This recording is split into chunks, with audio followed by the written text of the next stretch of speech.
Hello everyone, आज मैं आपके साथ डिस्कस करूंगी फेज़ इक्विलिब्रियम का वन शॉट। तो आज ये इंट्रोडक्शन वीडियो है जिसमें मैं आपको फेज़ के बारे में बताऊंगी। तो देखिए फेज़ क्या होती है तो हम उसको एग्जांपल की हेल्प से समझेंगे। जैसे हमारे पास ये है एक ग्लास और इसमें यहाँ पर वाटर है, यहाँ तक इसमें वाटर फिल है।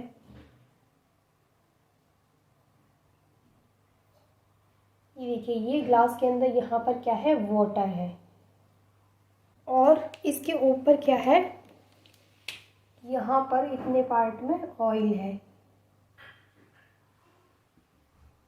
तो आपको पता है कि जो ऑयल होता है वो वाटर में सॉल्युबल नहीं होता है। ऑयल क्या है, इसमें डिज़ोल्व नहीं होगा, मतलब जो ऑयल है वो उसके ऊपर हमें अलग दिखेगा और जो वाटर है वो अलग दिखेगा। तो यहाँ पर हम बता सकते हैं कि एक फेज़ तो ये है जो कि वाटर वाली है और दूसरी फेज़ ये है। मतलब यहाँ पर कितनी फेज़ हो गई, यहाँ पर दो फेज़ हो गई।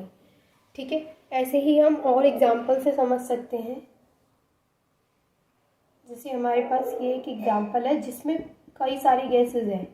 ठीक है, इसमें कोई एक तरीके की गैस नहीं है, इसमें कई तरीके की गैस है। तो अब हम क्या बता सकते हैं इसमें कौन कौन सी गैसेस हैं, हम कैसे बता सकते हैं? ऐसे तो हम नहीं बता सकते कि इसमें कौन कौन सी गैसेस हैं। तो यहाँ पर अगर हम बात करें कि यहाँ पर कितने फेजेस हैं, क्योंकि यहाँ पर कई तरीके की गैसेज हैं। ठीक है, कोई एक तरीके की गैस नहीं, कई तरीके की गैस है। लेकिन अगर हम यहाँ पर फेज़ की बात करें तो हमें क्या है, हमें सिर्फ गैस दिखाई दे रही है। तो हम यहाँ पर कितना फेज़ बताएंगे, सिर्फ एक फेज़ बताएंगे। यहाँ पर कितना बताएंगे, सिर्फ एक फेज़। जबकि यहाँ पर एक फेज़ हमें ये अलग दिख रहा है और ऊपर वाला फेज़ हमें अलग दिख रहा है। ये यहाँ पर हमें टू फेज़ दिख रहे हैं। वैसे ही अगर हम एक और एग्जांपल लें, जैसे हमारे पास कंटेनर है जिसमें नीचे सॉलिड है, नीचे इसमें सॉलिड है और इसमें ऊपर हमने वाटर फिल कर दिया, ऊपर हमने वाटर फिल कर दिया यहाँ पर। तो हमें अच्छी तरीके से यहाँ पर दो फेज दिखाई दे रहे हैं ना।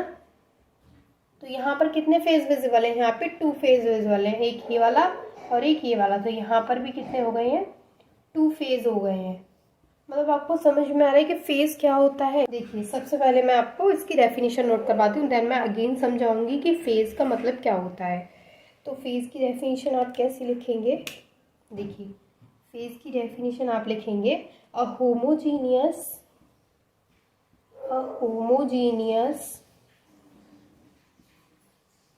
and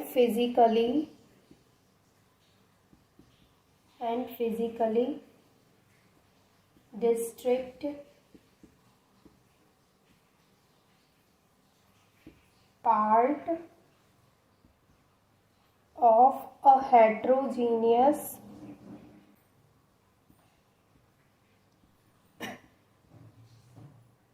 system separated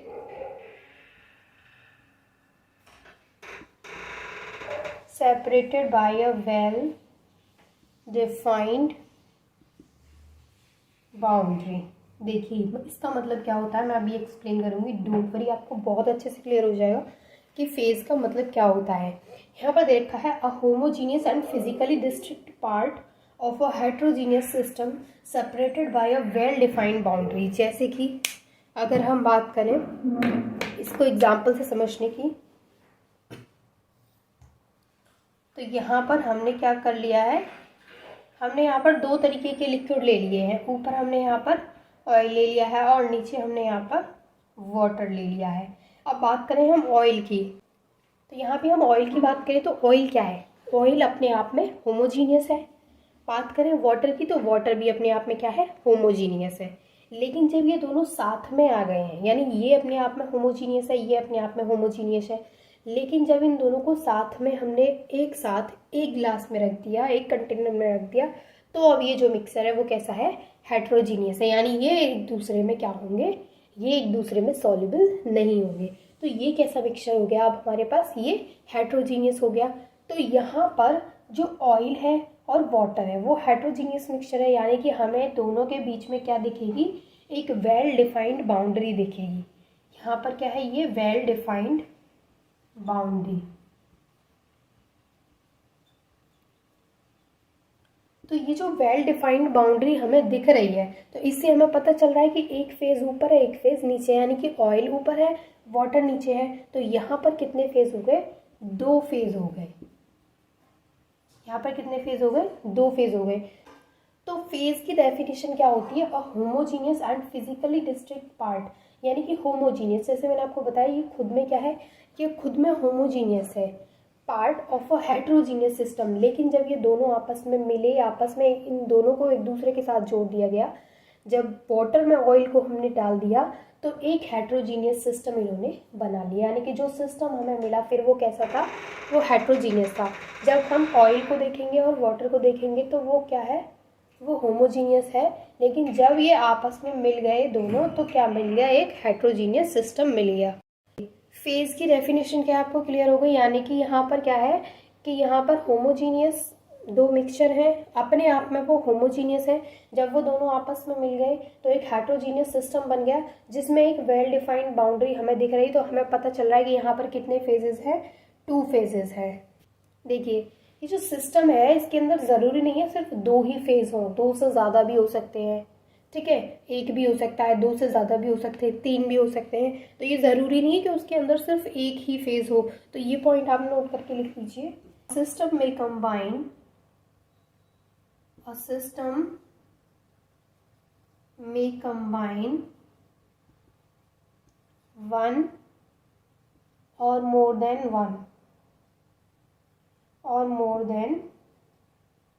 one phases, यानी कि यहाँ पर ये बोला जा रहा है कि जो सिस्टम है ज़रूरी नहीं है उसमें एक ही फेज प्रेजेंट हो, उसमें एक से ज़्यादा भी हो सकती हैं, 2 भी हो सकती हैं, 3 भी हो सकती हैं, ठीक है। इस तरीके से उसमें क्या हो सकती हैं, फेजेस हो सकती हैं। अब मैं आपको और अच्छे से क्लियर करने के लिए और एग्जांपल्स इसके बताती हूँ ताकि आपको अच्छे से क्लियर हो जाए कि फेज होता क्या है। तो देखिए प्योर सब्सटेंस की अगर हम बात करें, प्योर सब्सटेंस की अगर हम बात करें तो प्योर सब्सटेंस जैसे कि ये सॉलिड भी हो सकता है, लिक्विड भी हो सकता है और गैस भी हो सकती है।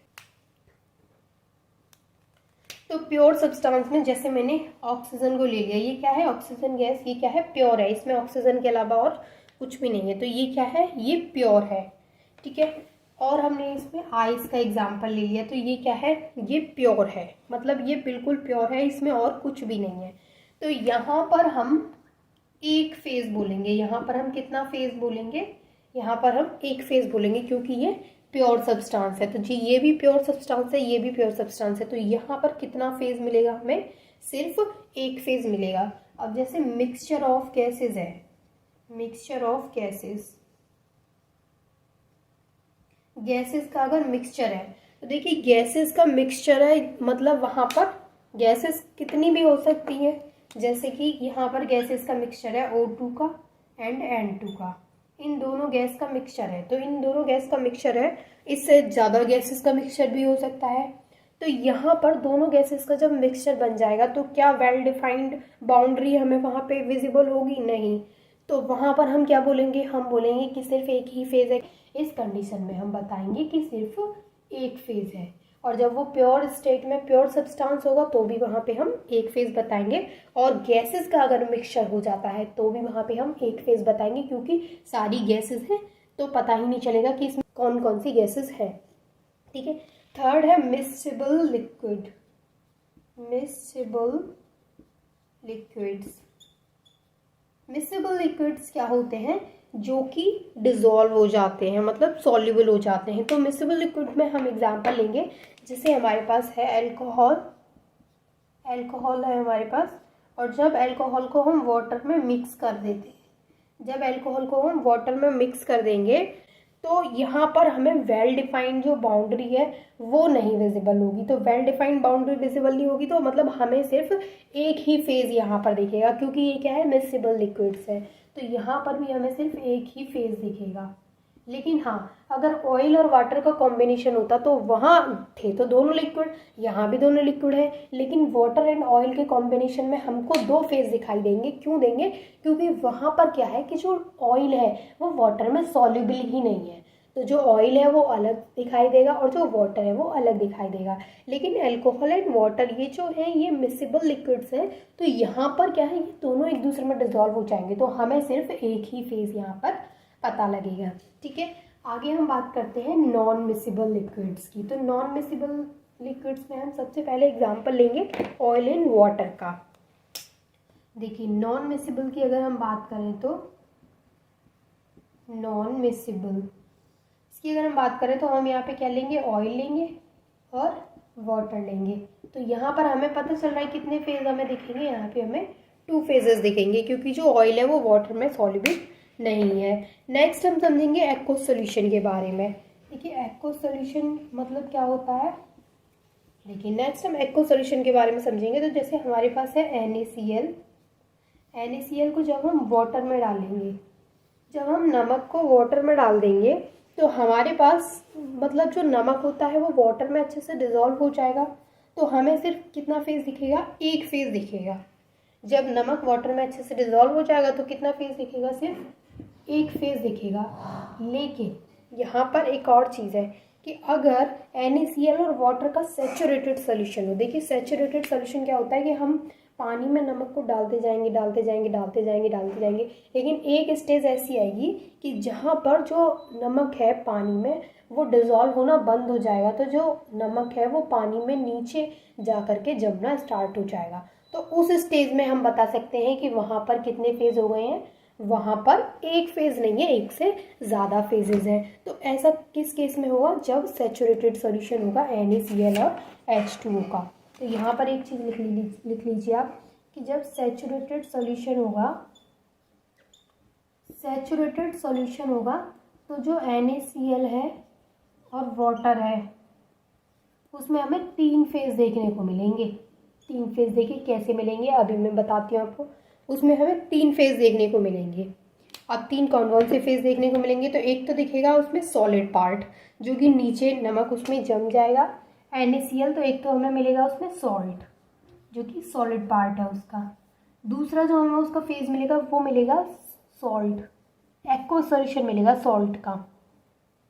और तीसरा हमें क्या मिलेगा, तीसरा हमें H2O की वेपर्स भी मिलेंगी। ठीक है, तो यही सब था फेजेस के बारे में। कंपोनेंट्स क्या होते हैं, तो देखिए कंपोनेंट्स क्या होते हैं, जैसे कोई भी सिस्टम है तो उसमें जो एलिमेंट्स और कंपाउंड्स होते हैं उनको बोलते हैं कंपोनेंट्स। जैसे हम एग्जांपल की हेल्प से समझे इसे कि जैसे हमारे पास NH4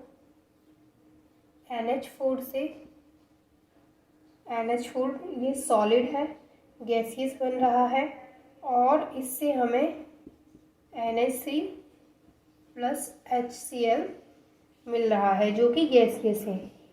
तो देखिए कल मैंने आपको बताया था फेजेस के बारे में कि फेजेस क्या होते हैं, तो आप क्लियर ही होगा फेजेस क्या होते हैं। तो अगर मैं बात करूँ इसमें, तो इस सिस्टम में अगर हम बात करते हैं कि यहाँ पर फेजेस कितने हैं, तो आप कितने फेजेस बताएंगे। तो देखिए इस सिस्टम में साफ साफ दिखाई दे रहा है कि एक तो सॉलिड फेज है और गैसियस फेज है। तो इस सिस्टम में कितने फेज हैं, 2 फेज है। मैंने कल आपको फेज़ को विद एग्जांपल और काफ़ी सारे एग्जांपल्स की हेल्प से समझाया था, तो आपको पता ही होगा कि फेज़ क्या होते हैं। तो इस सिस्टम में अगर हम फेज़ की बात करें, यानी इस सिस्टम के लिए अगर हम फेज़ की बात करें तो इस सिस्टम में कितने फेज़ हैं, 2 फेज़ हैं। एक तो सॉलिड फेज़ है और एक गैसियस फेज़ है। तो यहाँ पर कितने फेज़ हैं, सॉलिड और गैस, ये 2 फेज़ हैं। लेकिन अगर हम वही बात करें कि यहाँ पर कितने कॉम्पोनेंट्स हैं, तो इस वीडियो में तो मैं आपको वही बताने वाली हूँ कि कॉम्पोनेंट्स क्या होते हैं। तो अगर हम यहाँ पर कंपोनेंट्स की बात करें तो देखिए यहाँ पर कौन कौन से कंपोनेंट हैं, NH3 HCl, ये क्या है, यहाँ पे कंपोनेंट्स है। और हम कह सकते हैं NH4Cl। अब ये मैंने और क्यों लगा दिया, क्योंकि NH3 और HCl को जब हम ऐड करा देंगे तो NH4Cl बन जाएगा। तो ये क्या है, यहाँ पे कंपोनेंट्स हैं, यानी NH3HCl कंपोनेंट है या फिर हम कह सकते हैं NH4Cl कंपोनेंट है। तो यहाँ पर मैंने आपको बताया कि कंपोनेंट्स क्या होते हैं। तो कंपोनेंट्स क्या होते हैं, एलिमेंट्स और कंपाउंड जो सिस्टम में प्रेजेंट होते हैं उनको ही हम कंपोनेंट्स बोलते हैं। तो ये यहाँ पर हमने कंपोनेंट निकाला NH3 प्लस HCl, ये क्या है यहाँ पे कंपोनेंट्स है। और इनको जब हम ऐड करा देंगे तो NH4Cl ये बन जाएगा। तो ये क्या है, यहाँ पे हम इस तरीके से लिख सकते हैं कि NH3HCl ये कंपोनेंट है और NH4Cl ये कंपोनेंट है। तो आपको ये चीज़ें क्लियर हुई कि कंपोनेंट्स क्या होते हैं। देखिए एक और एग्जांपल हम देखते हैं, जैसे हमारे पास है आइस आइस से बना यहाँ पे वाटर, वाटर से बना यहाँ पे वेपर। अब देखिए आइस, आइस से वाटर और वाटर से वेपर। तो आइस किस में होगा? सॉलिड स्टेट में, वाटर लिक्विड स्टेट में एंड वेपर गैसेस स्टेट में। लेकिन अगर हम बात करें कि यहाँ पर इनके लिए क्या फॉर्मूला होगा तो वो तो एक ही लिखा जाएगा, H2O।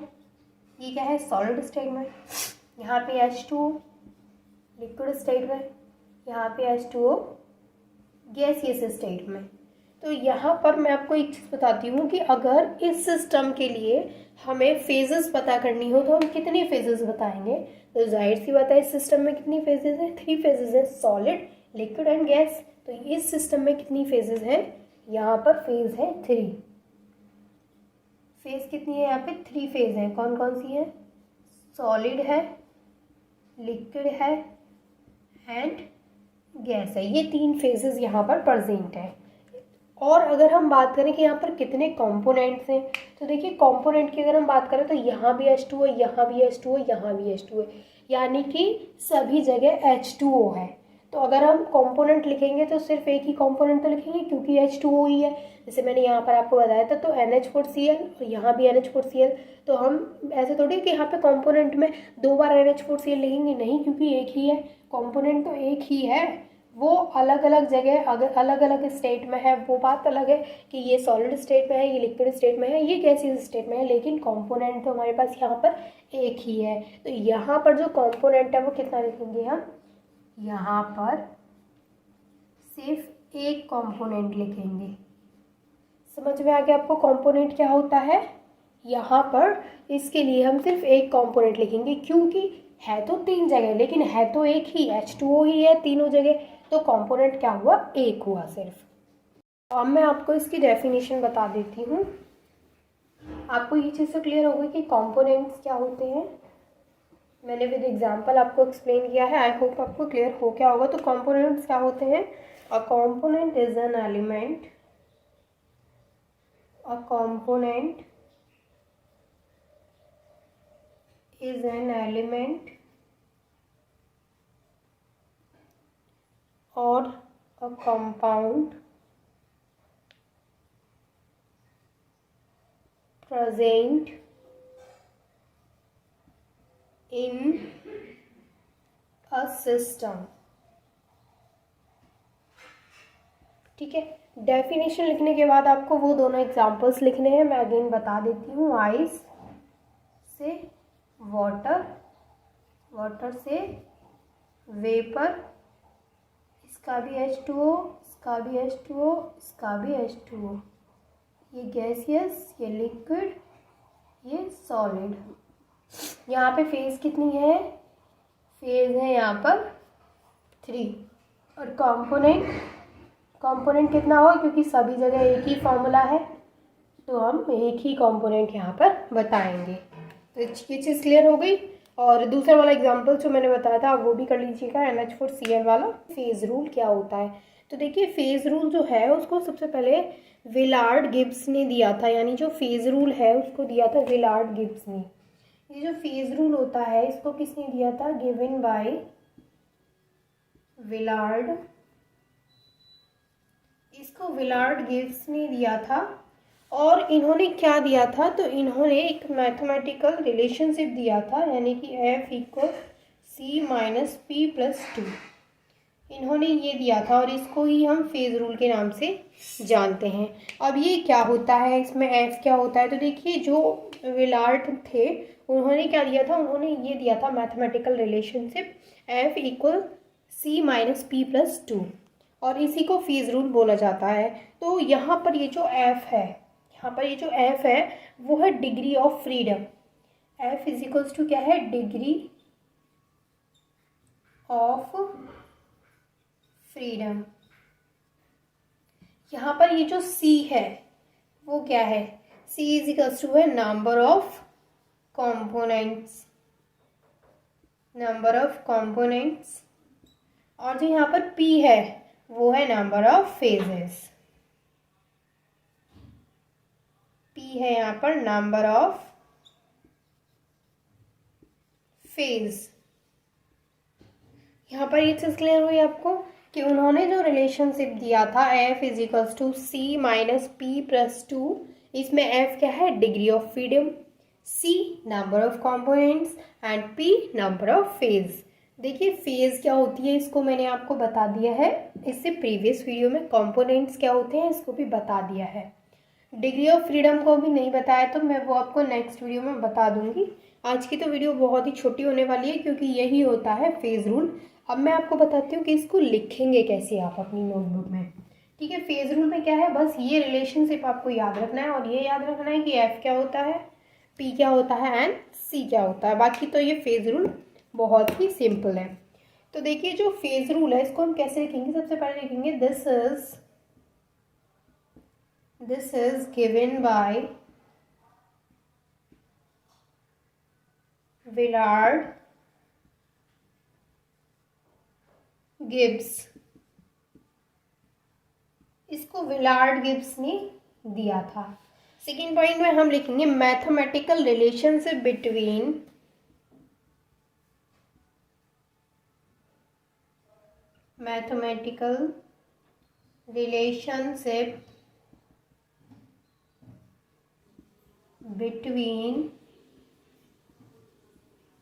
degree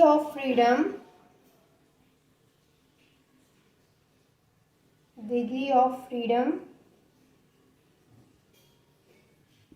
number of components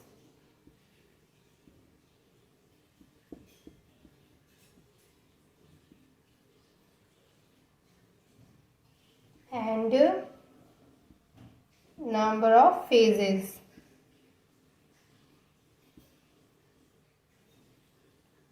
can be written as, या ऐसे लिख लीजिए is known as phase rule.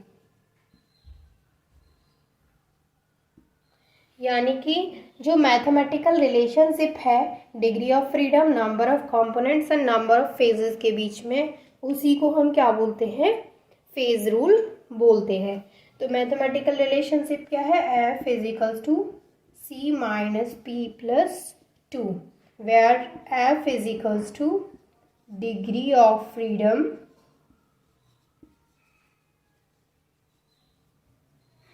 and C is equals to number of components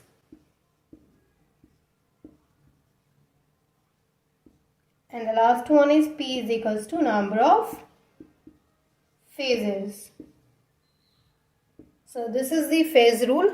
I hope this is clear to all of you. Minus P plus 2, ये मैंने आपको बताया था phase rule. अगर आपने वो वीडियो देखा है तो आपको पता होगा कि मैंने आपको फेज रूल क्या बताया था, F is equal to C minus P plus T. देखिए यहाँ पर मैंने आपको बताया था कि यहाँ पर जो F हम यूज़ कर रहे हैं, जो F यहाँ पे हम यूज़ कर रहे हैं, ये जो F है वो है डिग्री ऑफ फ्रीडम,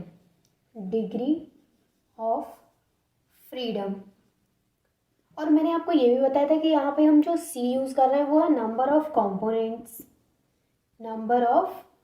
कंपोनेंट्स, और यहाँ मैंने आपको बताया था कि जो P है यहाँ पर वो है नंबर ऑफ फेज।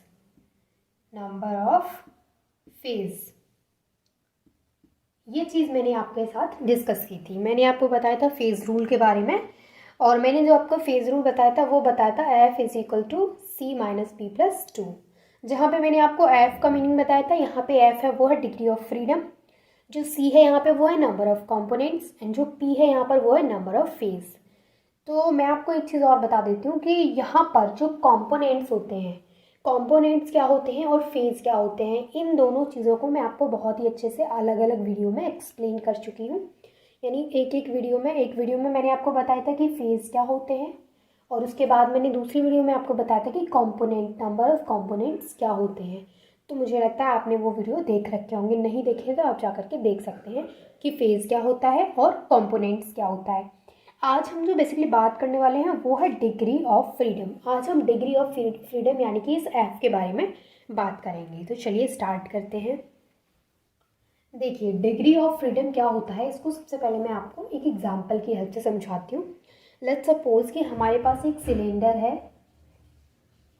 ये है हमारे पास एक सिलेंडर, ठीक है। देखिए ये हमारे पास है एक सिलेंडर और इसमें गैस है। इस सिलेंडर में क्या है, गैस भरी हुई है। तो ये हमारे पास एक सिस्टम है और इसमें क्या है, इसमें गैस भरी हुई है। अब हमें इस सिस्टम की कंडीशंस को बताना होगा। तो हमें इसकी कंडीशंस को बताने के लिए कुछ वेरिएबल की ज़रूरत पड़ेगी। वेरिएबल क्या होते हैं, जैसे टेम्परेचर है, प्रेशर है, कंसंट्रेशन है, ये क्या होते हैं, ये वेरिएबल होते हैं। तो अगर मैं कहूँ कि इस सिस्टम की कंडीशंस को डिफ़ाइन करिए, तो इस सिस्टम की कंडीशंस को डिफ़ाइन करने के लिए हमें किसकी ज़रूरत पड़ेगी, वेरिएबल की ज़रूरत पड़ेगी। जैसे अगर मैं इस सिस्टम के लिए बात कर रही हूँ तो इस सिस्टम की कंडीशंस को डिफ़ाइन करने के लिए हमें ज़रूरत पड़ेगी प्रेशर, वॉल्यूम एंड टेम्परेचर की। तो अगर हमें इस सिस्टम के लिए प्रेशर, वॉल्यूम एंड टेम्परेचर की वैल्यू पता चल जाती है तो इस सिस्टम की कंडीशंस को हम डिफ़ाइन कर सकते हैं।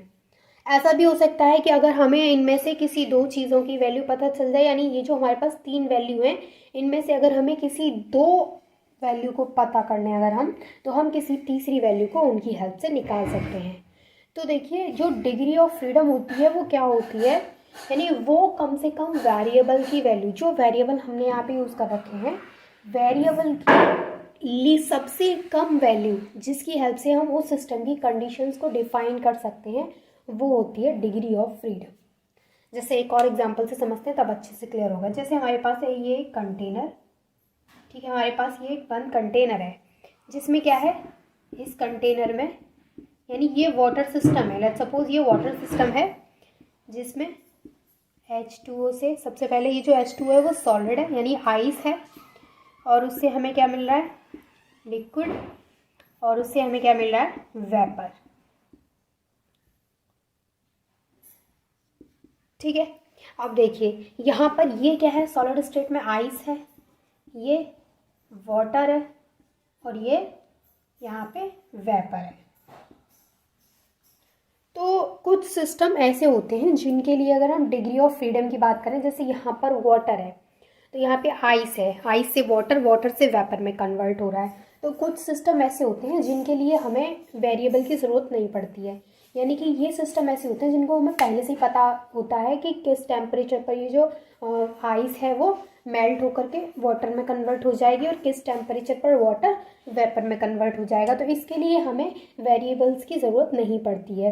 लेकिन कुछ सिस्टम ऐसे होते हैं जैसे कि ये वाला सिस्टम, तो इसकी कंडीशंस को बताने के लिए हमें इन वेरिएबल्स की ज़रूरत पड़ेगी ही पड़ेगी। अब इनमें से किसी दो वेरिएबल, अगर हमारे पास इनमें से कोई दो वेरिएबल हैं तो हम तीसरे को यहाँ से निकाल सकते हैं। तो ये भी हो सकता है, अगर इन तीनों में से किसी दो की वैल्यू भी हमारे पास होती है तो हम इस सिस्टम की कंडीशंस को डिफाइन कर सकते हैं, ठीक है। तो मेरा कहने का मतलब ये है कि डिग्री ऑफ फ्रीडम क्या होते हैं।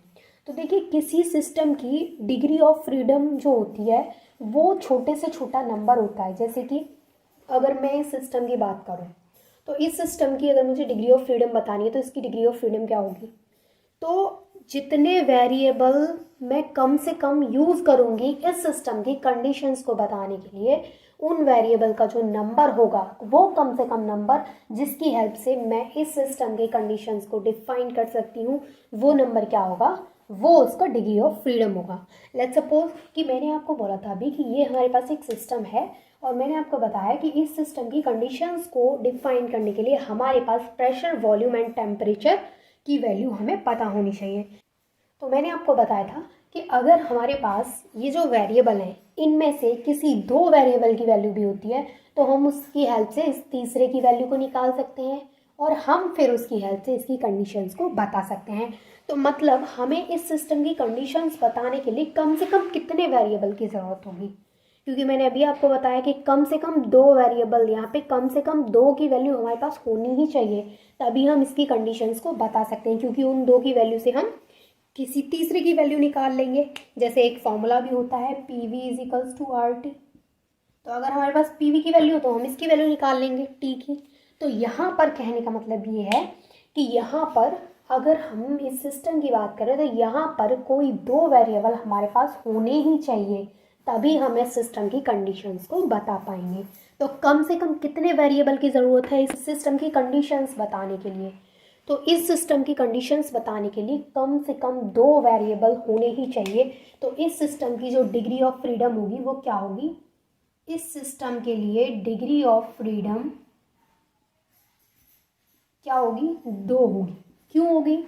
क्योंकि कम से कम 2 वेरिएबल की वैल्यू हमें पता ही होनी चाहिए। कम से कम 2 वेरिएबल का नंबर हमें पता होना चाहिए, जिसकी हेल्प से हम क्या कर सकते हैं? हम इसकी कंडीशंस को डिफाइन कर सकते हैं। बात करें इस सिस्टम की, तो मैंने जैसे अभी आपको बताया कि इस सिस्टम में क्या है कि कुछ चीज़ें हमें पहले से ही पता होती हैं कि ये चीज़ें हमें पहले से ही पता है, तो इसके लिए हमें किसी वेरिएबल की ज़रूरत नहीं है। इसके लिए हमें किसी वेरिएबल की ज़रूरत नहीं है। इसका मतलब इसके लिए जो डिग्री ऑफ फ्रीडम की वैल्यू होगी वो क्या होगी? इसके लिए जो डिग्री ऑफ फ्रीडम की वैल्यू होगी वो क्या होगी? 0 होगी, क्योंकि हमें किसी की भी ज़रूरत नहीं है, सभी चीज़ें पहले से पता होती हैं।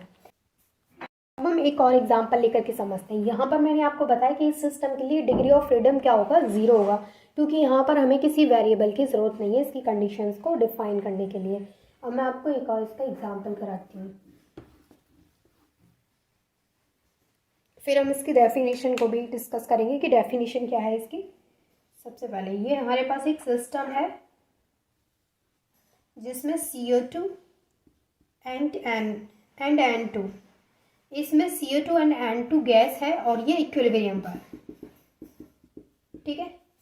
ये हमारे पास एक सिस्टम है। तो इस सिस्टम की अगर हमें कंडीशंस बतानी हो कि इस सिस्टम की क्या क्या कंडीशंस हैं उनको डिफाइन करिए, तो इस सिस्टम की कंडीशंस को बताने के लिए हमारे पास टेम्परेचर, प्रेशर एंड कंसंट्रेशन की वैल्यू हमें पता होनी चाहिए। यानी ये 3 वेरिएबल की वैल्यू हमें पता होनी चाहिए। कम से कम इन 3 वेरिएबल की हेल्प से हम क्या कर सकते हैं? इसकी कंडीशंस को डिफाइन कर सकते हैं। तो जैसे मैंने अभी आपको सिलेंडर वाला जो सिस्टम था उसमें बताया था कि वहाँ पर 3 वेरिएबल की वैल्यू होनी चाहिए। देन मैंने आपको बताया था कि कोई 2 वेरिएबल भी अगर वहाँ पे होते हैं, हमारे पास कोई 2 वेरिएबल की वैल्यू भी अगर नोन होती है, तो हम तीसरे वेरिएबल की वैल्यू को वहाँ से फाइंड आउट कर सकते हैं, देन हम उसकी कंडीशंस को बता सकते हैं। अब इस सिस्टम के लिए कम से कम 3 वेरिएबल हमें चाहिए ही चाहिए इसकी कंडीशंस को डिफाइन करने के लिए। तो वो 3 जो वेरिएबल्स हैं वो है टेम्परेचर है, प्रेशर है एंड सी से कंसंट्रेशन है। तो जब हमें इन 3 वेरिएबल की वैल्यू नोन हो जाएगी, इन 3 वेरिएबल की वैल्यू मिल जाएगी, तो उन 3 वेरिएबल की वैल्यू से हम क्या कर सकते हैं? किसी सिस्टम की जो कंडीशंस हैं, तो जब हमें इन 3 वेरिएबल की वैल्यू पता चल जाएगी तो हम इस सिस्टम की कंडीशंस को डिफाइन कर सकते हैं। Is it clear to all of you? अब मैं आपको इसकी डेफिनेशन समझाती हूँ। मैंने अभी आपको 3 एग्जांपल्स इसके समझाए, और अब जब मैं इसकी डेफिनेशन को डिफाइन करूँगी तो मुझे लगता है आपको बहुत ही अच्छे से क्लियर हो जाएगा कि डिग्री ऑफ फ्रीडम क्या होता है। तो डिग्री ऑफ फ्रीडम की जब हम डेफिनेशन लिखेंगे तो डेफिनेशन क्या लिखेंगे? डेफिनेशन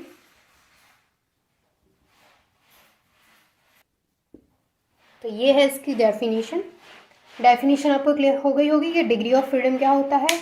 तो वो कम से कम वेरिएबल फैक्टर का नंबर जिसकी हेल्प से हम किसी सिस्टम की जो कंडीशंस हैं उनको कम्प्लीटली डिफाइन कर सकते हैं, उसको बोला जाता है डिग्री ऑफ फ्रीडम। तो देखिए 2 कंपोनेंट सिस्टम क्या होता है, ये जो हमारा चैप्टर चल रहा है वो है फेज इक्विलिब्रियम। तो मैं आपको इस सिस्टम को सबसे पहले विद डायग्राम समझाती हूँ, देन मैं आपको इसकी डेफिनेशन और इसका एग्जाम्पल भी कराऊंगी। तो सबसे पहले हम 2 कंपोनेंट सिस्टम को समझने के लिए यहाँ पे हमने लिया है एक कंटेनर। यहाँ पे हमारे पास कंटेनर है जिसमें क्या है? जिसमें वाटर है। इस कंटेनर के अंदर वाटर है और इस कंटेनर में सॉल्ट भी है, ठीक है। इस कंटेनर में वाटर एंड सॉल्ट दोनों है। तो समझ लीजिए कि ये वाटर एंड सॉल्ट दोनों है इसमें। ये जो कंटेनर है उसमें क्या क्या है? उसमें वाटर भी है और सॉल्ट भी है, यानी इस कंटेनर में वाटर एंड सॉल्ट का क्या है? सॉल्यूशन है। तो वो अलग अलग तो अभी इसमें दिखेगा नहीं कि ये सॉल्ट है ये वाटर है, तो मैंने ऐसे बना दिया कि ये सॉल्ट है ये वाटर है। नहीं, मैंने जस्ट आपको बताया कि इसमें सॉल्ट भी है और इसमें वाटर भी है, ठीक है। वो दिखेगा तो है नहीं, क्योंकि जो सॉल्ट है वो वाटर के अंदर अच्छे से डिजॉल्व हो जाएगा। तो यहाँ पर इस सिस्टम में जो मेरे पास कंटेनर है उसमें क्या चीज़ें हैं, उसमें एक वाटर है, यानी कि इस सिस्टम की अगर मैं बात करूँ तो उसमें क्या है, उसमें H2O है प्लस सॉल्ट है। H2O एंड सॉल्ट यानी दो चीज़ें इसमें मिली हुई हैं। तो हम कह सकते हैं कि इस सिस्टम में कितने कंपोनेंट हैं, 2 कंपोनेंट्स हैं। इसमें कितने कंपोनेंट्स हैं, इसमें 2 कंपोनेंट्स हैं, क्योंकि इसमें क्या क्या है, H2 यानी कि वाटर है और सॉल्ट है। तो इसमें कितने कंपोनेंट हैं, 2 कंपोनेंट हैं। अगर हम बात करें इसमें फेज़ की, तो इसमें कितनी फेज़ है, तो जो सॉल्ट है वो वाटर में अच्छे से डिजोल्व हो जाएगा, मतलब हमें सिर्फ एक ही फेज़ दिखेगी, लिक्विड फेज़। लिक्विड फेज़ यानी कि जो सॉल्ट है वो वाटर में अच्छे से डिजोल्व हो जाएगा, तो हमें कुछ भी नहीं दिखेगा सिवाय लिक्विड के, तो हमें सिर्फ एक ही फेज़ दिखेगी। तो हम क्या कह सकते हैं कि यहाँ पर फेज़ कितनी होगी, यहाँ पर फेज़ 1 होगी। देखिए मैंने आपको फेज़ क्या होता है, कंपोनेंट्स क्या होते हैं, डिग्री ऑफ फ्रीडम क्या होता है, ये सारी चीज़ें अच्छे से डिटेल में पहले ही समझा रखी हैं। तो अगर आपने वो वीडियोस नहीं देखी तो आप जा कर के देख सकते हैं, और अगर आपने देखी है तो ये बहुत अच्छी बात है, तो आपको समझ में आ ही रहा होगा। तो मैंने यहाँ आपको बताया कि कंपोनेंट्स क्या होते हैं। तो जैसे H2O एंड सॉल्ट का ये सॉल्यूशन है, तो इसमें क्या क्या है, इसमें कंटेनर में H2O है एंड सॉल्ट है, तो इसमें कितने कंपोनेंट्स हो गए, 2 कंपोनेंट्स हो गए। फेज़ की अगर हम बात करें तो जो सॉल्ट है वो तो वाटर में अच्छे से डिजोल्व हो गया है, यानी कि इसमें फेज़ क्या रहेगी, सिर्फ एक ही फेज़ रहेगी, लिक्विड फेज़ में ही है सिर्फ। ठीक है, अब हम बात करते हैं कि इसकी डिग्री ऑफ फ्रीडम क्या होगी। Degree of freedom, degree of freedom यानी कि एफ क्या होगी, तो एफ इक्वल क्या होता है, मैंने आपको फेज रूल में पढ़ाया था कि एफ इक्वल होता है C minus P plus 2। F equal क्या होता है, C minus P plus 2। C क्या है यहाँ पे कंपोनेंट्स, P क्या है फेज, एंड F क्या है डिग्री ऑफ फ्रीडम। तो हम इसको कैसे निकालेंगे, हम निकालेंगे F इक्वल C की जगह पे क्या रख देंगे हम, क्योंकि कंपोनेंट्स कितने हैं यहाँ पे, जो C है, C क्या है कंपोनेंट्स, तो कंपोनेंट्स कितने हैं 2 माइनस फेज कितनी है यहाँ पे, ये फेज है, फेज सिर्फ 1 है और प्लस 2, फॉर्मूला हो गया। इसको सॉल्व करेंगे तो आ जाएगा 3, यानी कि इसकी जो डिग्री ऑफ फ्रीडम है वो क्या निकल के आ गई, वो 3 निकल के आ गई। इस सिस्टम के लिए जो डिग्री ऑफ फ्रीडम की वैल्यू है वो क्या आई है, वो 3 आई है। तो यहाँ मैं आपको एक और चीज़ बता दूँ, मैं लास्ट वीडियो में हमने डिस्कस किया था डिग्री ऑफ फ्रीडम के बारे में, तो वहाँ मैंने आपको बताया था कि डिग्री ऑफ फ्रीडम क्या होता है। तो जिस भी सिस्टम की डिग्री ऑफ फ्रीडम 3 आई थी, इसका मतलब ये है कि उस सिस्टम की कम्प्लीटली अगर हम कंडीशंस को डिफ़ाइन करेंगे, यानी उस सिस्टम की अगर हम कंडीशंस को डिफ़ाइन करना चाहेंगे तो हमें कम से कम 3 वेरिएबल की वहाँ पे ज़रूरत पड़ेगी, 3 वेरिएबल की नीड होगी, इसका मतलब ये है। तो अगर मैं इस सिस्टम के लिए बात कर रही हूँ, इस सिस्टम की डिग्री ऑफ फ्रीडम 3 आई है, इसका मतलब ये है कि इस सिस्टम की कंडीशंस को डिफ़ाइन करने के लिए मुझे कम से कम 3 वेरिएबल की ज़रूरत पड़ेगी। अब वो कौन कौन से 3 वेरिएबल होंगे, वो होगा टेम्परेचर, प्रेशर एंड कंपोजिशन। ये 3 वेरिएबल हैं जिनकी मुझे ज़रूरत पड़ेगी इस सिस्टम की कंडीशंस को डिफ़ाइन करने के लिए। अब देखिए, अब मैं अगर आपको बताऊं कि इसकी डेफिनेशन आप कैसे लिखेंगे 2 कंपोनेंट सिस्टम की, तो आप समझ लीजिए, फिर अपनी लैंग्वेज में खुद से लिख लीजिएगा। यानी कि कोई भी ऐसा सिस्टम जिसमें सारे फेज में सिर्फ 2 ही कंपोनेंट यूज़ हुए हों, जैसे यहाँ पर इस सिस्टम में सिर्फ 2 कंपोनेंट यूज़ हुए हैं, H2O है सॉल्ट। तो कोई ऐसा सिस्टम जिसमें कितने भी फेज हो लेकिन कंपोनेंट्स कितने होंगे, सिर्फ 2 ही कंपोनेंट्स यूज़ होंगे, तो उस सिस्टम को 2 कंपोनेंट सिस्टम बोला जाता है। समझ में आ गया। कोई भी ऐसा सिस्टम जिसमें फेज चाहे जितने भी हो, सारे फेज जितने भी फेज हैं उसमें सभी में सिर्फ कंपोनेंट कितने होंगे, 2 कंपोनेंट्स होंगे, तो ऐसे सिस्टम को हम 2 कंपोनेंट सिस्टम बोलते हैं। यहाँ तक चीज़ें क्लियर है। इसके बाद जब 2 कंपोनेंट सिस्टम में जो डिग्री ऑफ फ्रीडम की वैल्यू 3 आती है, 2 कंपोनेंट सिस्टम है हमारे पास ये, और उसमें डिग्री ऑफ फ्रीडम की वैल्यू क्या है, 3 आई है। तो जो डिग्री ऑफ फ्रीडम की वैल्यू 3 आई है, इसका मतलब ये है कि इसकी कंडीशंस को बताने के लिए हमें 3 वेरिएबल्स की ज़रूरत पड़ेगी। जैसे कि मैंने जब आपको बताई थी डिग्री ऑफ फ्रीडम, तो वहाँ अच्छे से एक्सप्लेन किया था कि किसी सिस्टम की डिग्री ऑफ फ्रीडम 2 है तो उसकी कंडीशंस को बताने के लिए 2 वेरिएबल्स की ज़रूरत पड़ेगी। किसी सिस्टम की डिग्री ऑफ फ्रीडम 1 है तो उसकी कंडीशंस को बताने के लिए 1 वेरिएबल की ज़रूरत पड़ेगी, मतलब इस तरीके से। यानी यहाँ पर ये जो तीनों वेरिएबल्स हैं इनके अगर हम फेज डायग्राम को एक्सप्लेन करने की कोशिश करेंगे तो बहुत ही टफ है इसके फेज डायग्राम को एक्सप्लेन करना। तो क्या करते हैं कि इन तीन वेरिएबल में से किसी एक को कांस्टेंट कर देंगे, किसी एक वेरिएबल को हम कांस्टेंट कर देंगे तो हमें तीन टाइप के ग्राफ यहाँ पर मिलेंगे। देखिए मैं अगेन एक्सप्लेन करती हूँ।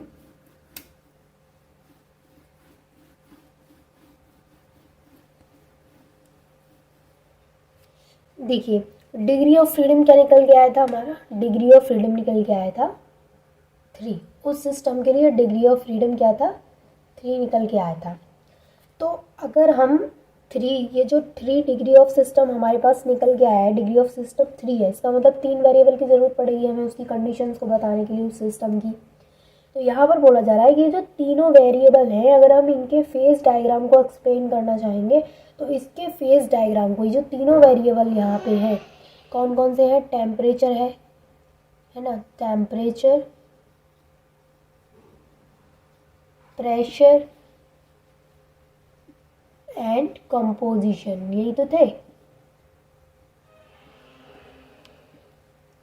डिग्री ऑफ फ्रीडम 3 है, मतलब इन तीन वेरिएबल की हमें ज़रूरत पड़ेगी उस सिस्टम की कंडीशंस को बताने के लिए। आगे बोला जा रहा है कि ये जो तीन वेरिएबल हैं इनके फेज डायग्राम को एक्सप्लेन करना बहुत ही कठिन है। तो इनके फेज डायग्राम को एक्सप्लेन करना बहुत ही टफ है, इस वजह से हम क्या करेंगे कि इन तीन वेरिएबल में से किसी एक को कांस्टेंट कर देंगे। जब हम किसी एक वेरिएबल को कांस्टेंट कर देंगे तो हमें तीन टाइप के ग्राफ मिलेंगे। यानी हम क्या करेंगे, एक वेरिएबल को कांस्टेंट कर देंगे। जब हम एक वेरिएबल को कांस्टेंट कर देंगे तब हमें क्या मिलेंगे, हमें तीन टाइप्स के ग्राफ मिलेंगे। यानी यहाँ पर 3 टाइप्स के ग्राफ्स पॉसिबल हैं, 3 टाइप्स के क्या ग्राफ पॉसिबल है यहाँ पे। कब, जब हम किसी एक वेरिएबल को कांस्टेंट कर देंगे, क्योंकि तीनों वेरिएबल का जो फेज डायग्राम है उसको एक्सप्लेन करना कठिन हो जाएगा। इस वजह से हम किसी एक वेरिएबल को कांस्टेंट कर देते हैं, और जब हम किसी एक वेरिएबल को कांस्टेंट कर देंगे तो हमें 3 टाइप्स के ग्राफ मिलेंगे। यानी वहाँ पर 3 टाइप्स के ग्राफ पॉसिबल होंगे। अब देखिए कौन कौन से होंगे वो। नंबर ए है pressure, temperature,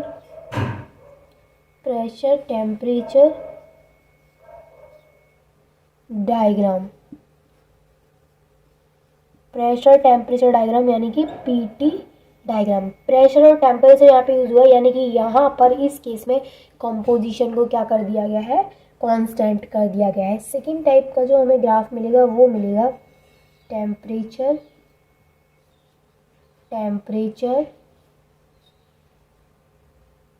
composition,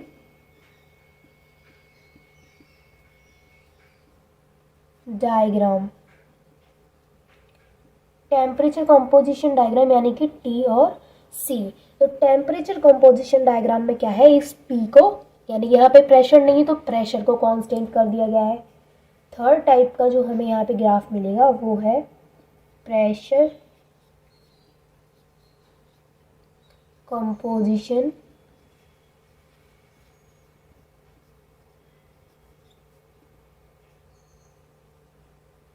diagram. Pressure composition diagram यानी कि प्रेशर और कंपोजिशन। तो यहाँ पर इस केस में क्या है, टेम्परेचर को कांस्टेंट कर दिया गया है। मैंने आपको क्या बताया कि यहाँ पर जो डिग्री ऑफ फ्रीडम की वैल्यू आई है वो 3 आई है। 3 डिग्री ऑफ फ्रीडम की वैल्यू है। इसका मतलब है कि इस सिस्टम की कंडीशंस को बताने के लिए हमें 3 वेरिएबल्स की ज़रूरत पड़ेगी। अब हम क्या करेंगे कि ये जो 3 वेरिएबल्स हैं इनके फेज डायग्राम को एक्सप्लेन करना काफ़ी कठिन हो जाएगा। इस वजह से हम किसी एक वेरिएबल को कांस्टेंट कर देंगे। जब हम किसी एक वेरिएबल को कांस्टेंट कर देंगे तो हमें 3 टाइप्स के ग्राफ्स वहाँ पे मिलेंगे, और वो 3 टाइप्स के ग्राफ ऐसे होंगे। फर्स्ट केस में हमने कंपोजिशन को यहाँ पे कांस्टेंट कर रखा है, सेकंड केस में हमने प्रेशर को कांस्टेंट कर रखा है, और थर्ड केस में हमने टेम्परेचर को कांस्टेंट कर रखा है। अब ये करने के बाद अब हम क्या करेंगे, हमने क्या कर लिया, हमने किसी एक वेरिएबल को यहाँ पे कांस्टेंट कर लिया है। तो अब हम यहाँ पे फेज लॉ को लगा के देखेंगे और एक इसी क्वेश्चन को सॉल्व करके देखेंगे। देन हम देखेंगे कि डिग्री ऑफ फ्रीडम क्या आएगी। कौन से क्वेश्चन को सॉल्व करेंगे? जो मैंने अभी आपको एग्जाम्पल देके समझाया था, वाटर वाला। मैं अगेन यहाँ पे ड्रॉ कर देती हूँ उसे, ताकि आपको अच्छे से समझ में आ जाए। ये कंटेनर है जिसमें वाटर एंड सॉल्ट है। इस कंटेनर में क्या है? H2O है एंड सॉल्ट है, और इसमें 2 कंपोनेंट्स हैं। इसका मतलब ये हो गया। कितने कंपोनेंट्स हैं इसमें? 2 कंपोनेंट्स हैं। उसके बाद इसकी फेज़ मैंने आपको बताई थी। फेज़ क्या है इसकी? 1 है। फिर मैंने आपको बताया था इसका जो डिग्री ऑफ फ्रीडम निकल के आया था पहले, वो 3 निकल के आया था। अब हम क्या करेंगे? अब हम किसी एक वेरिएबल को यहाँ पे कांस्टेंट कर देंगे। इसका 3 डिग्री ऑफ फ्रीडम निकल के आया था। F equal C minus P plus 2। F equal, और C की वैल्यू थी 2, P की वैल्यू थी 1 प्लस 2, और डिग्री ऑफ फ्रीडम क्या निकल के आया था यहाँ पे? 3। यहाँ तक आपको याद ही होगा कि मैंने लास्ट ही बताया आपको। यहाँ पर जो डिग्री ऑफ फ्रीडम की वैल्यू है वो क्या निकल के आई है? 3 निकल के आई है। लेकिन अब हम क्या करेंगे? किसी एक वेरिएबल को यहाँ पे कांस्टेंट करेंगे और फिर वहाँ पे फेज लॉ को लगा के देखेंगे। अब देखिए, मैंने अभी आपको जस्ट वाटर वाला जो एग्जांपल था, वाटर एंड सॉल्ट वाला, वो दोबारा समझाया। दोबारा समझाने के बाद मैंने वहाँ पे बताया कि वहाँ पर जो डिग्री ऑफ फ्रीडम निकल के आ रहा था वो 3 निकल के आ रहा था। डिग्री ऑफ फ्रीडम कितना आ रहा था वहाँ पे? 3 निकल के आ रहा था। अब हम क्या करेंगे? अब जब हम किसी एक वेरिएबल को कांस्टेंट कर देंगे तो जो हम डिग्री ऑफ फ्रीडम का फॉर्मूला, वहाँ पे हम डिग्री ऑफ फ्रीडम का फॉर्मूला क्या यूज़ कर रहे थे? F equal C minus P plus 2। ये फॉर्मूला हम वहाँ पे यूज़ कर रहे थे। लेकिन जब हम किसी एक वेरिएबल को कांस्टेंट कर देंगे तो हम डिग्री ऑफ फ्रीडम को निकालेंगे F equal C minus P plus 1 से निकालेंगे। ठीक है, ये चीज़ आपको याद रखनी है। जब हम किसी एक वेरिएबल को कांस्टेंट कर देंगे तो हम डिग्री ऑफ फ्रीडम को इस फॉर्मूले से निकालेंगे, और अदरवाइज हम ऐसे निकालेंगे। लेकिन जब हम किसी एक वेरिएबल को कांस्टेंट कर देंगे तब डिग्री ऑफ फ्रीडम को इस फॉर्मूले की हेल्प से निकालेंगे। तो ये जो वाटर सिस्टम होता है ये 1 कंपोनेंट सिस्टम है। देखिए, लास्ट वीडियो में मैंने आपको बताया था 2 कंपोनेंट सिस्टम, तो वहाँ मैंने आपको जो एग्जांपल दिया था जिसमें मैंने वाटर एंड सॉल्ट का एग्जांपल दिया था, यानी कि एक हमारे पास कंटेनर था जिसमें वाटर एंड सॉल्ट था। तो मैंने आपको बताया था कि वहाँ पर 2 कंपोनेंट्स थे। ये जो हमारा वाटर सिस्टम है यहाँ पर क्या है? सिर्फ एक ही कंपोनेंट होगा। जैसे कि यहाँ पर आप ये वाटर सिस्टम का फेज डायग्राम देख सकते हैं, और यहाँ एक ये डेफिनेशन है। तो सबसे पहले मैं थोड़ा सा आपको इस डेफिनेशन के बारे में बताती हूँ, देन मैं आपको इस डायग्राम को एक्सप्लेन करूँगी। देन मैं ये भी बताऊँगी कि आपको किस तरीके से नोट्स प्रिपेयर करने हैं। तो सबसे पहली बात कि यहाँ पर दे रखा है it is a 1 component system, यानी कि ये 1 कंपोनेंट सिस्टम है। कैसे है ये 1 कंपोनेंट सिस्टम? तो देखिए यहाँ पर दे रखा है as H2O is only a chemical compound involve. इसमें सिर्फ H2O इन्वॉल्व है। जैसे कि देखिए, हमारे पास है यहाँ पे आइस, और आइस से हमें मिला वाटर, और वाटर से हमें क्या मिला? वेपर। ठीक है। तो ये अगर हम इन तीनों का फॉर्मूला को लिखेंगे तो क्या लिखेंगे? H2O ही लिखेंगे तीनों जगह। मतलब तीनों जगह है क्या? H2O ही है। ऐसा तो है नहीं कि आइस का कुछ और फॉर्मूला लिखेंगे हम, उसका भी क्या लिखेंगे? H2O। लिक्विड का ये जो वाटर है इसका भी क्या लिखेंगे? H2O। वेपर का भी क्या लिखेंगे? H2O। लेकिन यहाँ पर जो H2O है वो किस फॉर्म में है? सॉलिड फॉर्म में है। यहाँ पर लिक्विड स्टेट में है, और यहाँ पर क्या है? गैसियस फेज में है। तो कहने का मतलब मेरा ये है कि यहाँ पर इसकी जो स्टेट है, फेज हैं, वो तो अलग है। ये सॉलिड फेज में है, ये लिक्विड फेज में है, ये गैसियस फेज में है। लेकिन अगर हम बात करें कंपोनेंट की तो यहाँ पर कंपोनेंट तो सिर्फ एक ही है। एक ही केमिकल कंपाउंड यहाँ पर यूज़ करना है हम, H2O। यहाँ भी H2O है, यहाँ भी H2O और यहाँ भी H2O है। तो तीनों जगह सेम है, H2O है। तो मतलब हम क्या बोलेंगे कि 1 कंपोनेंट सिस्टम है, यानी कि ये एक कंपोनेंट सिस्टम है, इसमें सिर्फ एक कंपोनेंट है। अगर यहाँ पर H2O के अलावा कुछ और भी होता, जैसे मैं आपको एक एग्जांपल से समझाती हूँ। जैसे हमारे पास ये है कंटेनर, और इस कंटेनर में वाटर है, और इस कंटेनर में वाटर के अलावा क्या है? सॉल्ट है। यानी इस कंटेनर में वाटर और सॉल्ट का सॉल्यूशन है। वाटर प्लस सॉल्ट है। इस सॉल्यूशन में वाटर है और सॉल्ट है, यानी इस कंटेनर में क्या है? सॉल्ट एंड वाटर है। तो इस सॉल्यूशन में, यानी कि इस कंटेनर में हम क्या बोलेंगे कि ये जो सिस्टम है हमारा वो 2 कंपोनेंट सिस्टम है, क्योंकि इसमें वाटर भी प्रेजेंट है एंड सॉल्ट भी प्रेजेंट है। तो इसको क्या बोलेंगे हम? 2 कंपोनेंट सिस्टम। वहीं अगर हम इसकी बात करें, देखिए यहाँ पर वाटर अलग है और सॉल्ट अलग है, दोनों अलग अलग हैं, तो हम बोलेंगे टू कंपोनेंट है। लेकिन यहाँ पर क्या है, H2O ही है यहाँ पर सभी केसेस में, यानी कि अगर आइस की बात करें तो भी H2O है, वाटर की बात करें तो भी H2O है, वेपर की बात करें तो भी H2O है। वो बात अलग है कि यहाँ पर सॉलिड स्टेट में है, यहाँ पर लिक्विड स्टेट में है, यहाँ पर गैसियस स्टेट में है, लेकिन हम सिर्फ एक ही केमिकल कंपाउंड को यूज़ कर रहे हैं। तो मुझे लगता है कि आपको one component and two component क्या होता है, ये इसमें थोड़ा सा डिफरेंस क्लियर हुआ होगा। नहीं हुआ, मैं फिर से रिपीट करती हूँ। देखिए यहाँ पर सिर्फ एक ही हम केमिकल कंपाउंड को यूज़ कर रहे हैं, that is H2O H2O H2O, एक ही मॉलिक्यूल है तीनों में, ठीक है।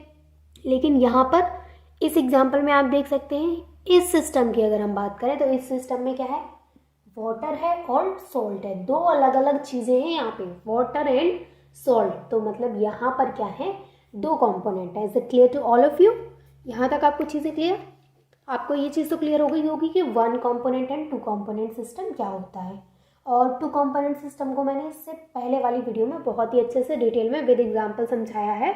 वहाँ पर मैंने आपको डिग्री ऑफ फ्रीडम को निकालना भी सिखाया था, तो अगर आपको यहाँ समझ में नहीं आ रहा तो आप वहाँ जा करके देख सकते हैं। अब देखिए, अब आते हैं हमारे टॉपिक पे।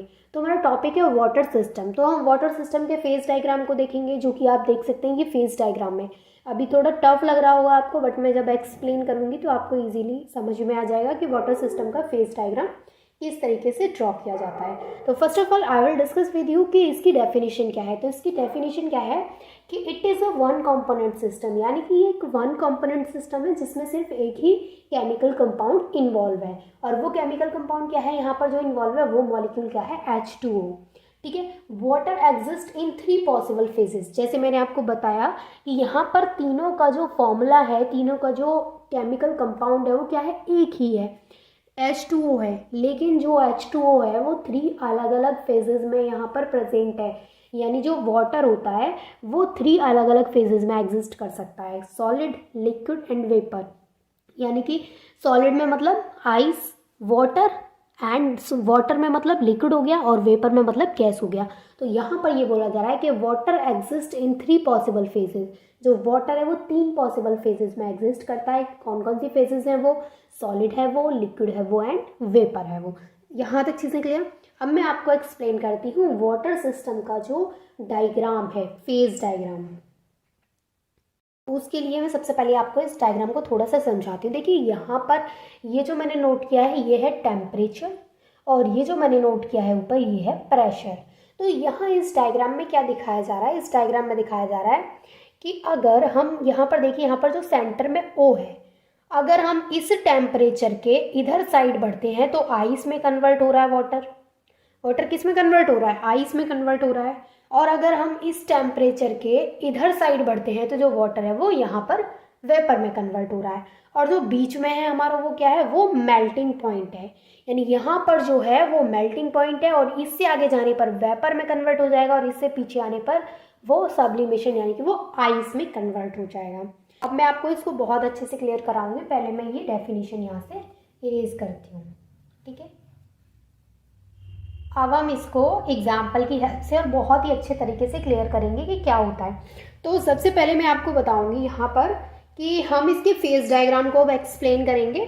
तो अब जो मैं आपको बता रही हूँ, सबसे पहले आपको क्या करना है, नोट्स में जो डेफिनेशन मैंने लिखाई थी वो डेफिनेशन आपको नोट करनी है, देन आपको ये डायग्राम बनाना है।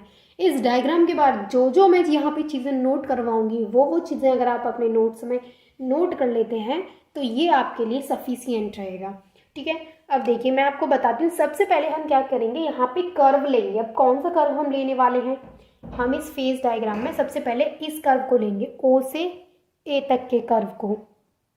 सबसे पहले जो हम कर्व लेने वाले हैं वो है O और A, यानी इतने बीच की बातें हम करेंगे अभी, और बाकी का भूल जाइए। यानी अभी हम इतने पार्ट की यहाँ पर बातें करेंगे कि इस पार्ट को क्या बोला जाता है, यहाँ पर क्या होने वाला है, मतलब जो भी यहाँ पर हुआ है हम उस पार्ट की बात करेंगे। क्लियर? अब देखिए यहाँ पर सबसे पहले आपको डालना है कर्व AO, ठीक है। हम कर्व A और O के बीच की बात कर रहे हैं, ये A है और ये O है, सिर्फ इतने पार्ट की हम बात कर रहे हैं, सिर्फ इस कर्व की बात कर रहे हैं। तो इस कर्व को सबसे पहले आपको इसमें फर्स्ट पॉइंट डालना है। यहाँ पर सबसे पहले आपको याद रखना है कि ये जो हमारा कर्व है, कर्व A और O, इसको बोला जाता है वेपोराइजेशन कर्व। ठीक है, तो आपको लिखना है this curve is known as vaporisation curve. This curve is known as vaporisation curve. यानी ये जो कर्व है इसको क्या बोला जाता है, इस कर्व को वेपोराइजेशन कर्व बोला जाता है। ठीक है, सेकेंड पॉइंट में मैं आपको बताऊंगी कि यहाँ पर ये जो कर्व है वो ओ से स्टार्ट हो रहा है और कहाँ पे एंड हो रहा है, ए पर एंड हो रहा है। यानी ये जो कर्व है हमारा वो कहाँ से स्टार्ट हो रहा है, भाई सेंटर पॉइंट क्या है इसका, ओ, और ये कहाँ तक जा रहा है, स्टार्ट होके यहाँ से यहाँ तक यानी कि ए तक जा रहा है। तो सेकेंड पॉइंट में आपको क्या लिखना है कि the curve starts from O. Curve है वो ओ से स्टार्ट होकर के कहाँ पर एंड हो रहा है, ए पर एंड हो रहा है। तो आपको लिखना है द कर्व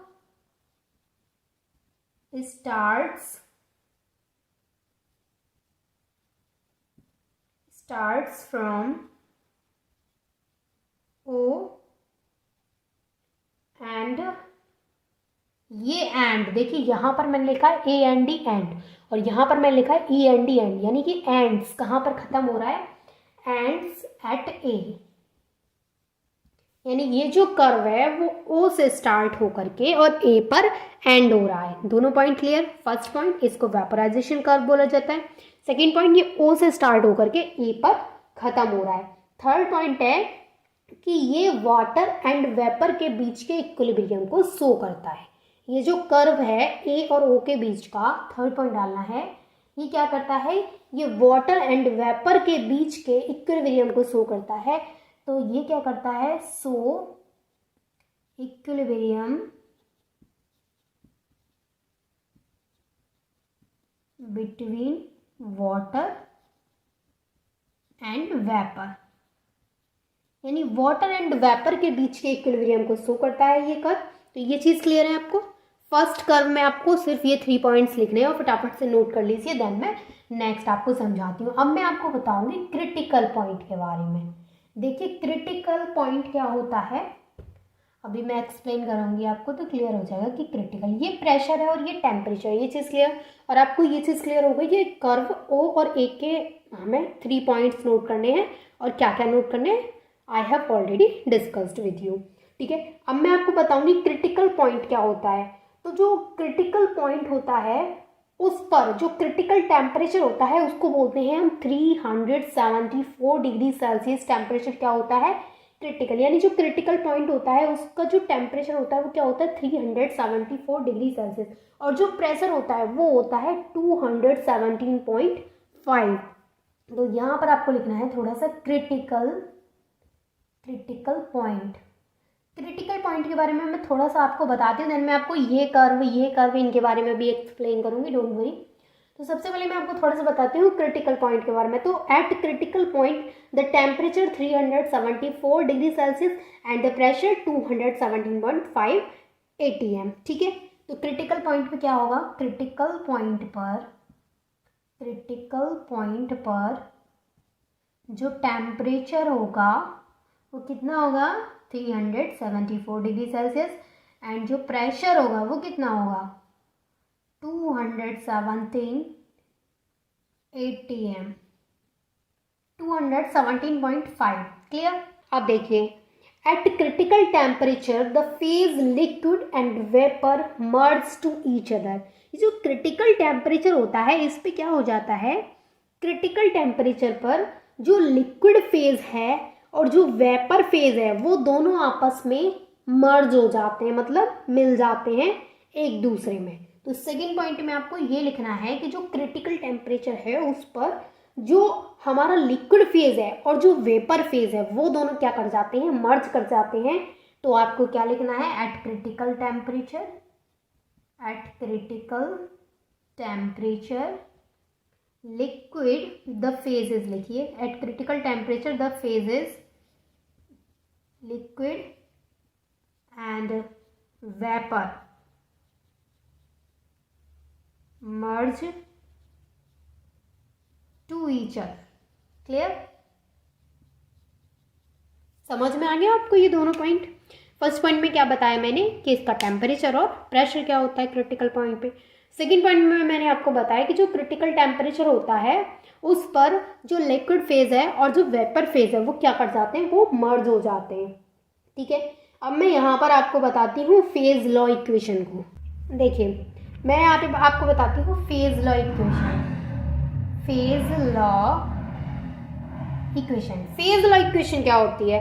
अब मैंने आपको फेज लॉ पढ़ाया था तो वहाँ मैंने आपको बताया था फेज लॉ क्या था, F equal C minus P plus two. देखिए अगर आप शुरू से वीडियोस देखते हुए आ रहे हैं तो आपको कंसेप्ट सारे क्लियर होंगे।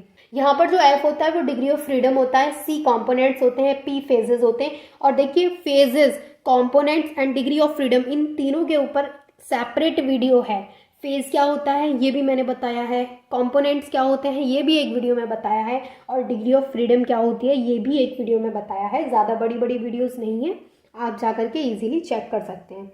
अब देखिए यहाँ पर क्या है कि यहाँ पर मैंने आपको बताया कि ये तो डिग्री ऑफ फ्रीडम है, ये कंपोनेंट है और ये फेज है। ठीक है, और ये क्या है, ये एक फेज लॉ इक्वेशन है। यहाँ पर कंपोनेंट कितने, तो मैंने अभी आपको बताया था कि वाटर सिस्टम में सिर्फ कितने कंपोनेंट है, ये वन कंपोनेंट सिस्टम में, यानी यहाँ पर सिर्फ H2O जो केमिकल कंपाउंड है, जो मॉलिक्यूल है वही इन्वॉल्व है। तो यहाँ पर कंपोनेंट कितना होगा, बताइए कंपोनेंट कितना होगा, वन होगा, क्योंकि मैंने अभी आपको डेफिनेशन में भी लिखवाया था कि it is a one component system, लिखवाया था कि नहीं, तो क्लियर होगा आपको। तो यहाँ पर कितना है, ये हमारे पास वन कंपोनेंट कितना होगा, वन होगा। और यहाँ पर फेज कितने होंगे, तो यहाँ पर हम फेज की बात करेंगे। तो यहाँ हम इस कर्व के लिए फेज की बात कर रहे हैं। तो इस कर्व में सिर्फ कितने फेज हैं, वाटर एंड वेपर, सिर्फ दो ही फेज हैं। अभी हम क्या देख रहे हैं, कर्व AO देख रहे हैं। तो यहाँ पर सिर्फ दो ही हैं फेज, कौन कौन से हैं, एक वाटर है और एक वेपर है, O से A तक के बीच का। तो हम यहाँ पे दो ही देखेंगे फेज। तो फेज कितने हैं, 2 + 2। तो हमारे पास जो डिग्री ऑफ फ्रीडम निकल के आया वो क्या आ गया, 1 आ गया। ठीक है, यहाँ तक चीज़ें क्लियर है। ये तो थी कर्व AO की बात, और उसमें हमने क्रिटिकल पॉइंट को भी डिस्कस किया। देन हमने फेज लॉ इक्वेशन को लगा करके देखा, तो जो डिग्री ऑफ फ्रीडम है वो क्या आई है, 1 आई है। ठीक है, यहाँ तक चीज़ें क्लियर है। अब हम बात करते हैं कर्व B एंड O की बात। देखिए मैं यहाँ पर B लिखना भूल गई हूँ, यहाँ पर B आएगा। ठीक है, कर्व O और B की बात करते हैं हम। अभी तक हमने कर्व O और A की बात की थी। तो देखिए सबसे पहले कर्व, किस किस कर्व की बात कर रहे हैं हम, इस कर्व की, इसकी, इन दोनों के बीच की हम बातें करेंगे। तो O और B की बात करेंगे, OB कर्व की बात करेंगे, B है ये, OB कर्व की हम यहाँ पे बात करेंगे। ठीक है, तो सबसे पहले आपको लिखना है कि यहाँ पर ये जो कर्व है इसको सब्लिमेशन कर्व बोला जाता है। तो फर्स्ट पॉइंट में क्या लिखना है, you have to write it is known as sublimation curve. It is clear. देखिए यहाँ पर मैंने फर्स्ट पॉइंट में आपको ये बताया है कि जो कर्व OB है इसको क्या बोला जाता है, इसको सब्लिमेशन कर्व के नाम से जाना जाता है। And the second point is कि ये जो कर्व है सॉलिड एंड गैस के बीच में इक्विलिब्रियम को शो करता है। ये जो कर्व है वो सॉलिड एंड गैस के बीच में क्या करता है, इक्विलिब्रियम को शो करता है। तो सेकेंड पॉइंट में क्या लिख देंगे, show equilibrium between solid and gases. तो ये जो कर्व है वो सॉलिड एंड गैस के बीच में क्या करता है, इक्विलिब्रियम को शो करता है। देखिए यहाँ तक ये दोनों पॉइंट आपको क्लियर है कि यहाँ पर सबसे पहला पॉइंट है कि ये सब्लिमेशन कर्व बोला जाता है, दूसरा है कि ये सॉलिड एंड गैस के बीच में इक्विलिब्रियम को शो करता है। तो यहाँ पर हम सेम फॉर्मूला लगा देंगे डिग्री ऑफ फ्रीडम के लिए, F equal C minus P plus 2। तो F तो हमें निकालना है डिग्री ऑफ फ्रीडम, और कंपोनेंट क्या है यहाँ पे, तो कंपोनेंट पहले ही बताया था मैंने, वन कंपोनेंट है, सिर्फ कितना कंपोनेंट है, एक कंपोनेंट है। फेज क्या होगी, तो यहाँ पर हम किसकी बात कर रहे हैं, आइस एंड यहाँ पे वेपर की बात हो रही है, यानी सॉलिड एंड गैस की बात हो रही। तो यहाँ पर भी कितनी फेज हुई, 2 फेज। वहाँ पर भी 2 ही फेज थी, वहाँ पे किस किस की बात हो रही थी, वहाँ पे वाटर एंड वेपर की बात हो रही थी, यहाँ पे आइस एंड वेपर की बात हो रही है। तो यहाँ पर भी 2 फेज हैं +2। तो यहाँ पर भी जो डिग्री ऑफ फ्रीडम की वैल्यू है वो क्या निकल के आ जाएगी भाई, 1 आ जाएगी। Is it clear to all of you? अब देखिए आपको ये कर्व क्लियर हो गया। अब मैं आपको बताती हूँ कर्व OC। मैंने आपको क्या क्या बताया? मैंने आपको देखिए ये वाला कर्व बताया, देन मैंने आपको ये वाला कर्व बताया। अब मैं आपको ये कर्व बताऊंगी OC। तो आपको क्या डालना है? Curve OC। कर्व OC को मैं आपको एक्सप्लेन करूंगी। तो ये जो कर्व OC है इसको मेल्टिंग पॉइंट कर्व बोला जाता है। जैसे आप देख सकते हैं, तो इस कर्व को क्या बोला जाएगा? It is known as melting point curve. तो मैं यहाँ पे शॉर्ट में लिख रही हूँ मेल्टिंग पॉइंट कर्व। ठीक है, तो कर्व OC है, यहाँ पे कर्व OC जो है उसको क्या बोला जाएगा? It is known as melting point curve. इसको मेल्टिंग पॉइंट कर्व बोला जाएगा। सेकेंड पॉइंट है कि ये जो कर्व है वो सॉलिड एंड लिक्विड के बीच के इक्विलिब्रियम को शो करेगा। ये जो कर्व है सो इक्विलिब्रियम देखिए ये इक्विलिब्रियम है, कंप्लीट लिख लीजिएगा, बिटवीन सॉलिड एंड लिक्विड। ये जो कर्व है वो सॉलिड एंड लिक्विड के बीच के इक्विलिब्रियम को शो करेगा। तो हम यहाँ पे फॉर्मूला लगाएंगे, तो क्या लगाएंगे? F equal C minus P plus 2, F equal component 1 and यहाँ पे फेजेस कितने हैं? Solid and liquid 2 plus 2, so the degree of freedom is 1। Clear? अब बात करते हैं कर्व OA डैश। जो इतना सा ये जो कर्व है, अब मैं इसकी बात करती हूँ। ठीक है, इसे इरेज कर देते हैं। देखिए अब हमें समझना है कर्व OA डैश के बारे में। तो अगर हम इस कर्व OA डैश की बात करें तो वाटर को बिना शेक किए केयरफुली कूल करेंगे तो वो लिक्विड स्टेट में ही रहेगा। इस कर्व की हम कौन से कर्व की बात कर रहे हैं? देखिए हम कर्व OA डैश की बात कर रहे हैं, ये A डैश है।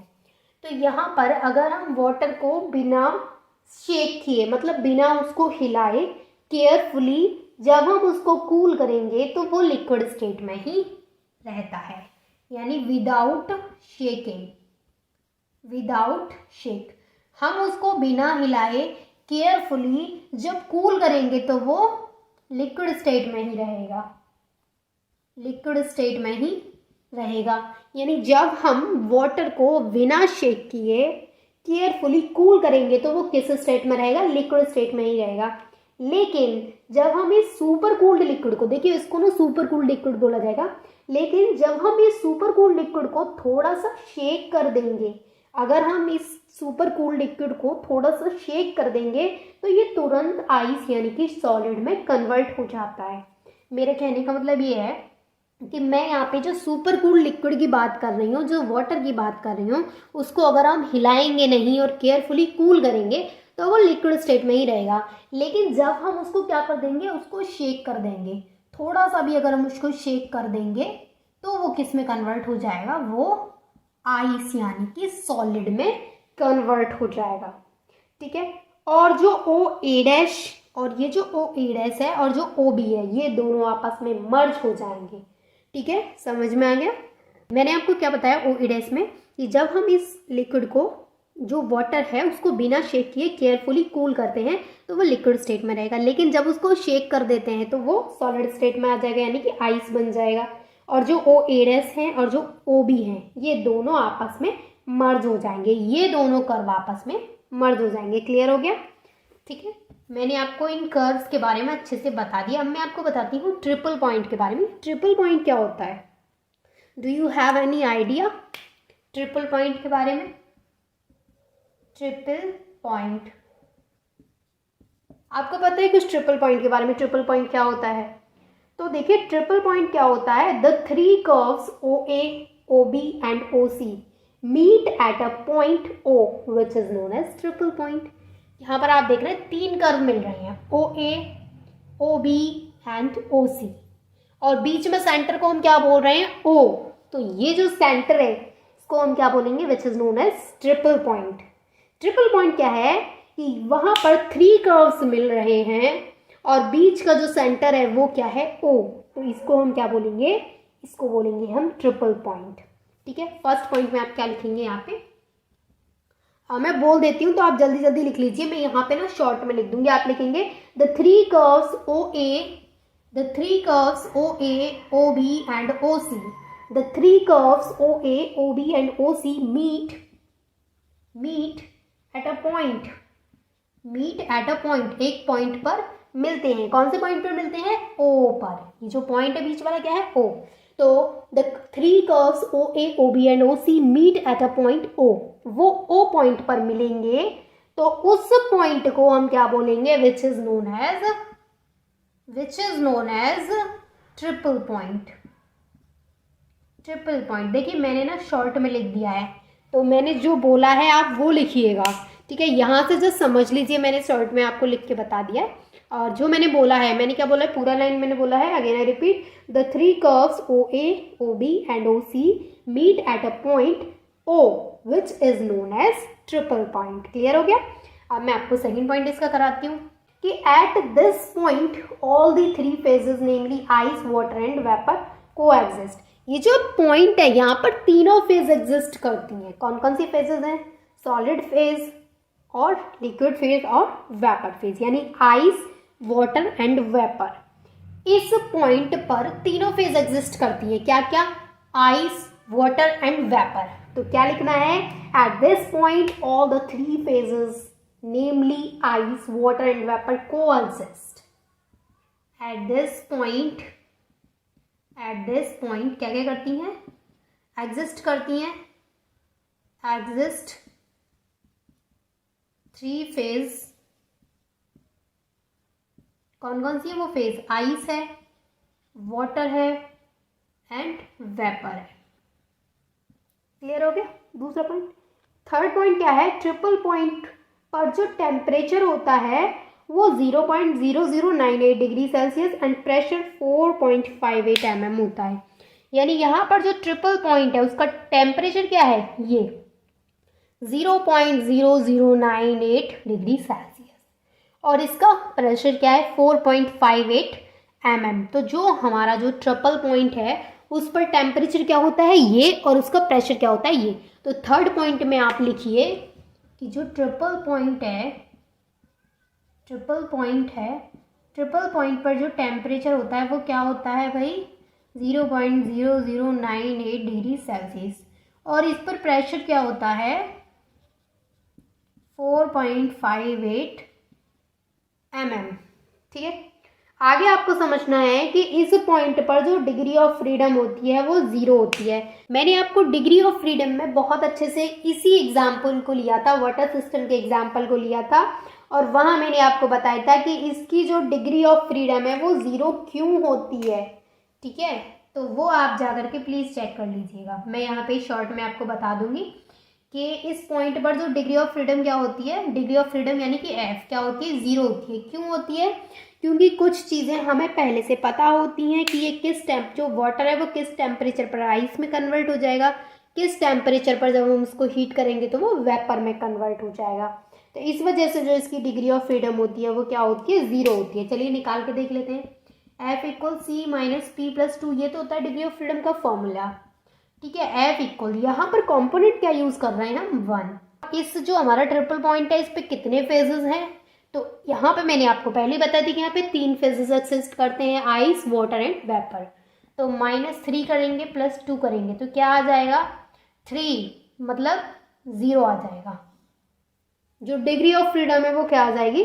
0 आ जाएगी। यहाँ पर जो हमारा जो ट्रिपल पॉइंट है इस पर अगर हम टेम्परेचर एंड प्रेशर को चेंज कर देते हैं तो यहाँ पर जो तीनों फेज हैं उनमें से कोई 2 फेज ही रह जाएंगी, यानी कोई एक फेज वहाँ से एंड हो जाएगी।